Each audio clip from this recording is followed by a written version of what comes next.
सबको जय मसीह की। आज हम और उस परमेश्वर की प्यार के बारे में यीशु मसीह ने दृष्टांत के द्वारा हमें क्या कह कर गया और उस दूसरी आगमन में उस परमेश्वर की प्रेम हमारे अंदर क्या लाभ उठाया, इसी चीज़ों को आज हम मनन करने वाले हैं। प्रिय लोग, यीशु मसीह मत्ती 25 और 14 से लेकर एक दृष्टांत बताया। वो दृष्टांत में ऐसा लिखा है, क्योंकि यह उस मनुष्य की सी दशा है जिसने परदेश को जाते समय अपने दासों को बुलाकर अपने संपत्ति उनको सौंप दी। यीशु ने यह दृष्टांत क्यों सुनाया? हम उनके दूसरी आगमन के बारे में सिखाने के लिए यीशु ने इस दृष्टांत को सुनाया। इस दृष्टांत को समझने के लिए हमें यह जानना चाहिए कि परमेश्वर का संपत्ति क्या है। यूहन्ना 10:10 का दूसरी भाग यही कहता है, परमेश्वर यीशु मसीह स्वयं बताता है, मैं इसलिए आया कि हम लोग जीवन पाएं और बहुतायत से पाएं। तो परमेश्वर हमें जीवन देने के लिए, जो हम खो चुके थे, परमेश्वर की अनंतकाल जीवन को पाप के वजह से हम अनंतकाल मृत्यु में बदल दिया। परमेश्वर हमें अपने स्वरूप और अपने ही समानता में बनाया। इसका मतलब क्या है? परमेश्वर को कभी मृत्यु नहीं है। तो परमेश्वर ने हमें भी अनंतकाल जीवन के साथ सृजा, लेकिन हमने पाप किया। पाप की मजदूरी मृत्यु है। तो हम उस अनंतकाल जीवन को खो दिया और अनंतकाल मृत्यु हमारे पास आ गया। तब पिता परमेश्वर ने अपने एकलौते पुत्र को हमारे लिए भेजा, और वही यीशु मसीह कहता है, मैं इसलिए आया कि वे जीवन पाएं और बहुताई से पाए। एफिसियों 1:13 इसी तरह कहती है, और यीशु मसीह में तुम पर भी जब तुमने सत्य का वचन सुना, जो तुम्हारे उद्धार का सुसमाचार है, और जिस पर तुमने विश्वास किया, प्रतिज्ञा किए हुए पवित्र आत्मा की छाप लगी। तो जब हम विश्वास के द्वारा परमेश्वर यीशु मसीह मेरे लिए मरा, मेरे पापों के लिए मरा और मेरे लिए जी उठा, इस सरल विश्वास की बचाने के लिए, उसको सुरक्षित रखने के लिए पिता परमेश्वर ने हमें पवित्र आत्मा को दिया हुआ। हमारी विश्वास में पवित्र आत्मा की छाप लगी हुई है। और दूसरी वचन कहता है, एफिसियों 1:14, वह उसके मोल लिए हुओं के छुटकारे के लिए हमारी मिरास का बयान है कि उसकी महिमा की स्तुति हो। तो पवित्र आत्मा हमारे लिए जो पाप की क्षमा हमें मिली है, उस पाप की क्षमा को हरदम हम बनाए रखने के लिए, बरकरार रखने के लिए इस पवित्र आत्मा को पिता परमेश्वर ने हमें दिया। लेकिन बहुत लोग समझते हैं पवित्र आत्मा केवल सामर्थ्य काम करता है। नहीं, बहुत बड़ा सामर्थ्य काम क्या है? हमारी उद्धार को वो सुरक्षित रखता है। पवित्र आत्मा ही इस काम को कर सकता है। और फिर से मैं दृष्टांत में आता हूँ। मत्ती 25:15, उसने एक को 5 तोड़े, दूसरे को 2 और तीसरे को 1, अर्थात हर एक को उसकी सामर्थ के अनुसार दिया, और तब परदेश चला गया। तो उन्होंने अपने दासों की सामर्थ के अनुसार इस जो भी उनकी संपत्ति है, उसको उनकी सामर्थ के अनुसार बटोरा किया। तो सवाल यह है प्रिय लोग, क्या दासों का स्वामी उनके साथ पक्षपात कर रहा? दासों की सामर्थ के अनुसार दिया, तो दासों की सामर्थ क्या है? तो पहला हमने जानना है परमेश्वर की संपत्ति क्या है, और दूसरा हमने जानना है दासों की सामर्थ क्या है। लूका 7:47 में हमने पढ़े हैं, जब एक स्त्री परमेश्वर की पैरों में बहुमूल्य तैल को उंडेल कर अपने बालों से यीशु मसीह की पैरों को पोंछ रही थी। तब यीशु मसीह ने कहा, इसलिए तुझसे कहता हूँ कि इसके पाप जो बहुत थे क्षमा हुए हैं, क्योंकि इसने बहुत प्रेम किया। पर जिसका थोड़ा क्षमा हुआ है वह थोड़ा प्रेम करता है। तो प्रिय लोग, हमारी सामर्थ क्या है? अब जितनी हमारी पाप क्षमा हो गया कर हम विश्वास करते हैं, जो पाप की क्षमा की अश्योरेंस हमें मिलती है, उतनी ज्यादा हम परमेश्वर से प्रेम करेंगे। हम थोड़ी सी पापों को छुपा कर रखा है क्योंकि वो पाप हमें पसंद है, तो हम परमेश्वर से थोड़ी सी प्रेम करेंगे। और जितनी ज़्यादा परमेश्वर से प्रेम करेंगे उतनी ज़्यादा हमारी बल बढ़ते जाएगा। जितनी कम परमेश्वर से हम प्रेम करेंगे और पाप से ज़्यादा प्रेम करना शुरू करेंगे, हमारी बलहीनता बढ़ते जाएगा। इसलिए परमेश्वर कहता, तुम्हारी बलहीनता में मेरे अनुग्रह तुम्हारे लिए काफ़ी है। यदि हम अपने पाप से प्रेम करते हैं तो हमारी शरीर में, मानसिक रीति में बलहीनता प्राप्त होती है। यदि हम पूरी तरह अपने पापों को क्षमा मांगते हैं और क्षमा कर दिया परमेश्वर कर विश्वास कर 2000 साल पहले जो सूली पर हर एक लोगों की पाप की क्षमा के बारे में प्रकट हुई थी, जो घोषणा हुई थी, उस पर विश्वास कर उस पाप की क्षमा को जब हम पूरी तरह स्वीकार करते हैं तो हम परमेश्वर से बहुत ज़्यादा प्रेम करते हैं, तो हमारी बल बहुत ज़्यादा होगा। तो परमेश्वर से जितनी ज़्यादा हम प्रेम करते हैं वही हमारी सामर्थ्य है। तो दासों की सामर्थ्य क्या है? प्रेम। दासों की सामर्थ्य क्या है? प्रेम।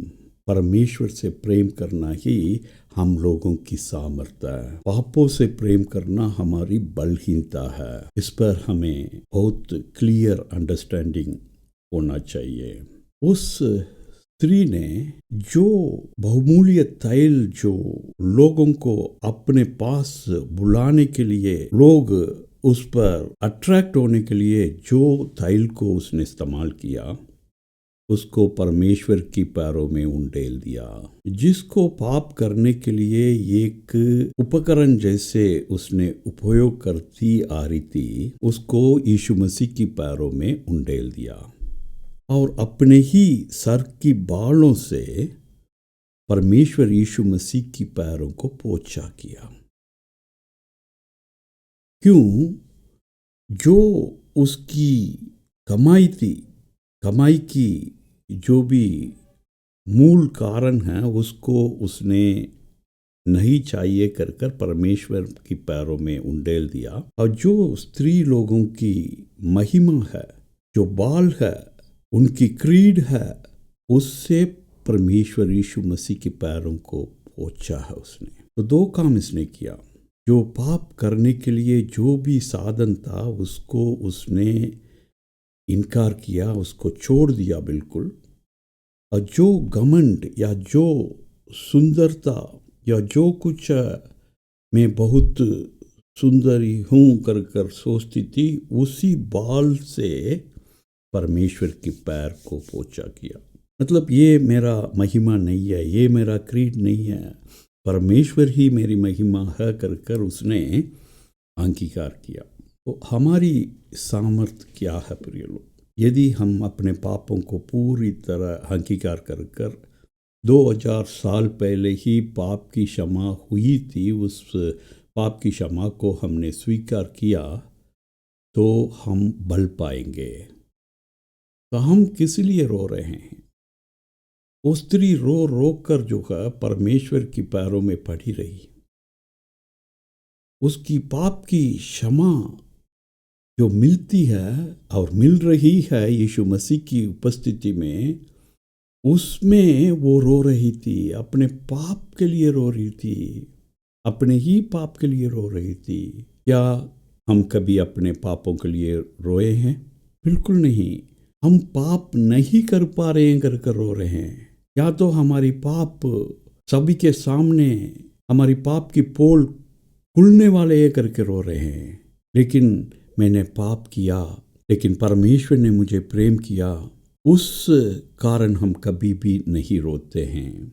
हम किस लिए शोक मना रहे हैं? हम गुड फ्राइडे को छोड़कर क्या हमने कभी यीशु की मृत्यु पर शोक मनाया है? कभी नहीं। हमारी प्रेम किसी से टूट जाता है, हमारी रिश्ता टूट जाता है, हम शोक मनाते हैं। जो हमारे लोग कोई मर जाते हैं, हम शोक मनाते हैं। लेकिन गुड फ्राइडे को छोड़कर, वो भी उस गुड फ्राइडे नाम के लिए, क्योंकि सभी ने शोक मना रहे हैं, हम भी मनाना है। तो उसी तरह रीति रिवाज के साथ एक धर्म की माध्यम से हम शोक मनाते हैं। लेकिन हमारे रिश्तेदार कोई मर गया तो हम बहुत शोक मनाते हैं। क्या हम कभी परमेश्वर की गुरबानी के बारे में, यीशु मसीह ने जो हमारे लिए मार खाया, हमारे लिए जीवन दिया, उसके लिए शोक मनाया है? अब यीशु का दूसरे आगमन, बहुत लोग यीशु को इसी संसार के लिए, संसारिक आशीष के लिए ही यीशु के पीछे आते हैं। लेकिन अब इस दृष्टांत में परमेश्वर ने हमें क्या बताया? उनकी दूसरी आगमन के बारे में बताया। तो उनकी दूसरी आगमन के बारे में इस दृष्टांत क्या कहती है? बहुत दिन के बाद उन दासों का स्वामी आकर उनसे लेखा लेने लगा। अब मैं आप लोगों को कहता हूँ, जो संपत्ति उन्होंने देकर गया, वो प्रभु पिता परमेश्वर के प्रेम को देकर गया। यीशु मसीह इस धरती पर आया, हमारे लिए जिया, हमारे लिए मरा, हमारे लिए जी उठा। जब वो स्वर्गीय ओर में गया तो हमारे लिए पिता परमेश्वर के प्रेम को देकर गया।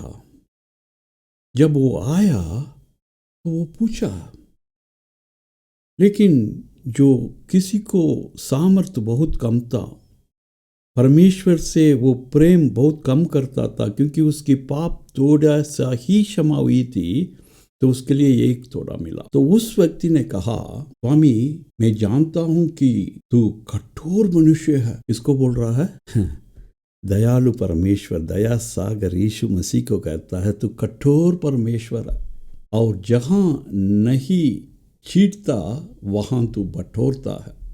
तो परमेश्वर के बारे में वो बहुत गलत विचार रखा है। फिर लोग, हम भी कभी कभी परमेश्वर के बारे में बहुत गलत विचार रखते हैं और सोचते हैं परमेश्वर से बहकाना है, परमेश्वर को ऑफरिंग देना है, परमेश्वर के लिए जो कुछ करना है उसको ठीक ठीक करना है, नहीं तो परमेश्वर हमें दंड देगा। फिर लोग, हम परमेश्वर के पास इसलिए नहीं आते हैं परमेश्वर दंड देगा कर डर कर, लेकिन हम इसलिए आते हैं जो पिता परमेश्वर ने अपने एकलौते पुत्र के द्वारा उनके प्रेम को प्रकट किया, उस प्रेम को स्वीकार करने के लिए, उस प्रेम को अंगीकार करने के लिए, उस प्रेम को अपने ही हृदय में पाने के लिए हम आ रहे हैं। कई लोगों को ये विषय नहीं पता।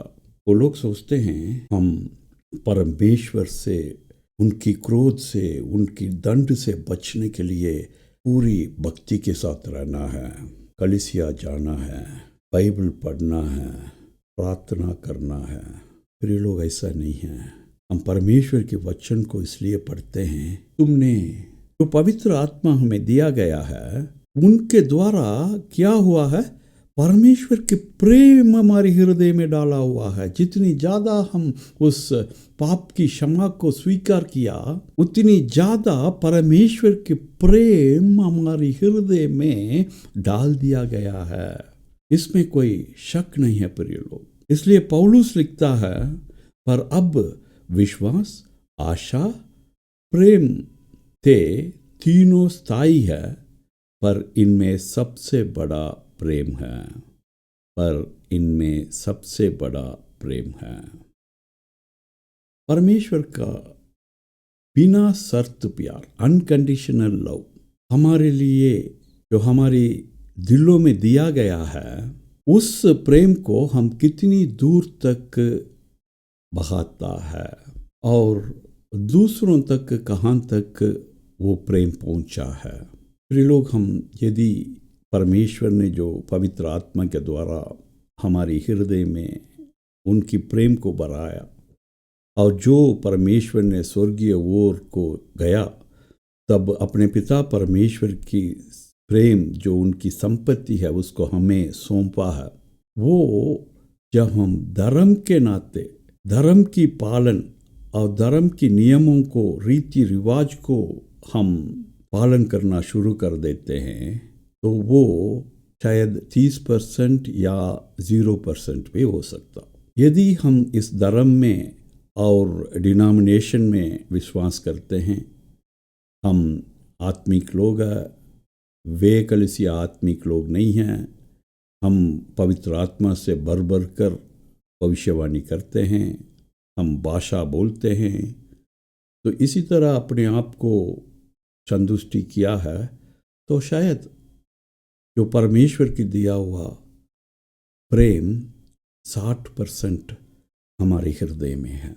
इस दोनों को छोड़कर हम धर्म से बाहर आकर यीशु मसीह जो मार्गदर्शन दिखाने आया, इस संसार में जितनी लोग हैं वो सभी लोगों को irrespective of their religion, irrespective of their color, irrespective of their creed, जो यीशु मसीह ने एक मार्गदर्शन दिखाया, अपने पिता से हमें मेल मिलाप कर कर उनकी पिता को हम भी अब्बा पिता कर कर पुकारने के लिए एक अवसर दिया। उस मार्गदर्शन को समझकर यीशु मसीह की मार्ग में यदि हम चलना शुरू करते हैं, पूरे रीति रिवाज को छोड़ दिया, धर्म को छोड़ दिया, डिनोमिनेशंस को छोड़ दिया, हम परमेश्वर यीशु मसीह की मार्ग पर चलना शुरू करेंगे, शायद परमेश्वर की दिया हुआ प्रेम 90% हमारे हृदय में होगी और वो 90% हर दिन बढ़ते जाएगी, हर दिन बढ़ते जाएगी। आप स्वयं सोचें कि परमेश्वर की प्रेम कैसे बढ़े। और मत्ती 24:12 कहता है, जो परमेश्वर ने हमें प्रेम दिया है वो प्रेम अधर्मों के बढ़ने से ठंडा हो जाएगा। वचन कहती है अधर्म के बढ़ने से बहुतों का प्रेम ठंडा हो जाएगा। प्रिय लोग, जो हमारी खिलाफ काम करते हैं, यीशु मसीह के खिलाफ काम करते हैं, यीशु मसीह की शिक्षाओं को विरुद्ध बात करते हैं, कलीसिया की विरुद्ध, धर्म की विरुद्ध काम करते हैं, उन्हीं के ऊपर हमारी फोकस हम देते हैं, तो जरूर हमारी प्रेम ठंडा पड़ जाएगा। लेकिन ईश्वर की प्रेम पर जब हम ध्यान करना शुरू करेंगे, तो हमारी प्रेम दिन पर दिन बढ़ते जाएगा, दिन पर दिन बढ़ते जाएगा। तो परमेश्वर के प्रेम में बढ़ने के लिए मैं आप लोगों को एक सलाह देता हूँ, जो मेरे आत्मिक जीवन की उन्नति में काम आया। वो क्या है? आप आज अपने ही 10 दोस्त लोगों की नाम, जो परमेश्वर ने उन लोगों की पापों की क्षमा कर चुके हैं, कर कर नहीं जानते थे, उस पाप की क्षमा के लिए बहुत प्रयत्न कर रहे हैं, तो उन 10 लोगों की, आपकी दोस्त लोगों की नाम को लिखकर उन लोगों की आंखों को परमेश्वर खोलने के लिए और वे लोग समझने के लिए जो उनकी पाप भी क्षमा हो चुके हैं कर कर, तो उस 10 लोगों के नाम को रखकर अपने प्रार्थना को जारी रखना। और दूसरा क्या है? एक ही दुश्मन को, केवल एक दुश्मन के नाम को लिखकर और उनकी मन की परिवर्तन के लिए, उनकी पाप की क्षमा के लिए, जो भी उन लोगों ने हमारे खिलाफ किया उसके लिए नहीं प्रार्थना करना। यदि हम उसके लिए प्रार्थना करेंगे तो हमारी नफरत ही बढ़ेगा, हमारी गुस्सा बढ़ेगा। इसलिए प्रिय लोग, वो सब थोड़ी सी देर भूल कर हम उनको आशीष के लिए, उनकी पारिवारिक आशीष के लिए, उनके बच्चों की आशीष के लिए, उनकी बच्चों को रिश्ता होने के लिए, उनकी बच्चों को संतान होने के लिए, उनकी जो भी पैसा है उसको परमेश्वर आशीष करने के लिए, उनकी जो भी कोशिश कर रहा है उसमें परमेश्वर उन्नति देने के लिए हम प्रार्थना करें, तो प्रिय लोग हम परमेश्वर के प्रेम में बढ़ते जाएंगे।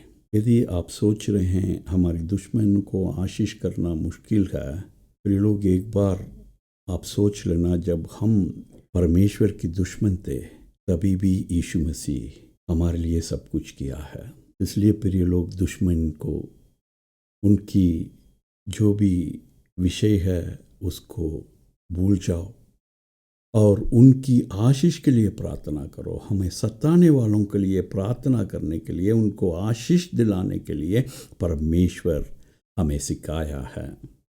तो ये दो बातें, 10 दोस्त लोगों के लिए प्रार्थना और एक दुश्मन के लिए उनकी आशीष के लिए प्रार्थना। फिर लोग आप दिन पर दिन परमेश्वर की प्रेम में बढ़ते जाएंगे। और इसके साथ साथ हम परमेश्वर से प्रार्थना करें कि वह आपको अपना प्रेम फैलाने के साधन के रूप में उपयोग करें। हमारी प्रार्थना यही होना चाहिए प्रिय लोग, ये चाहिए वो चाहिए, मेरे समस्या ख़त्म होना चाहिए, मेरे अंधकार की ताकत दूर होना चाहिए। इससे बढ़कर ये प्रार्थना है परमेश्वर में आपकी सेवा के लिए, आपके प्रेम को फैलाने के लिए एक साधन बनना। मुझे भी इस्तेमाल करो, मुझे भी इस्तेमाल करो। यही प्रार्थना, और इस प्रार्थना के साथ परमेश्वर में आपकी प्रेम में दिन पर दिन बढ़ते जाना है, बढ़ते जाना है। ये आशीष मुझे आप ज़रूर देंगे परमेश्वर, क्योंकि आपने अपने पिता परमेश्वर की संपत्ति यानी कि पिता परमेश्वर के प्रेम को हमारे पास सौंप कर आप स्वर्गीय ओर गए हैं। आपकी दूसरी आगमन में आप उस प्रेम को लेखा लेने वाले हैं। इस सोच के साथ, इस विचार के साथ हम आपकी प्रेम में हर दिन बढ़ने के लिए आपसे प्रार्थना करें और बढ़ते जाएं। परमेश्वर इस वचनों को आशीष करें। आमीन।